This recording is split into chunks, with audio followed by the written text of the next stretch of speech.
Have refers to possessing, owning, or experiencing something. It is also used to indicate actions or events that are ongoing or completed. Definition: have is a verb used to show possession or ownership of something. It can also indicate an experience or an action that has been completed or is ongoing. In the present perfect tense, have links the subject to a past action with relevance to the present. Examples in sentences. 1. I have a new phone. Here, have shows possession of the phone. 2. They have finished their homework. Here, have indicates a completed action with relevance to the present.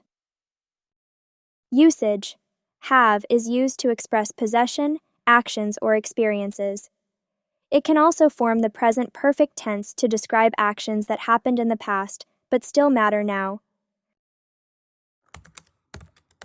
English practice.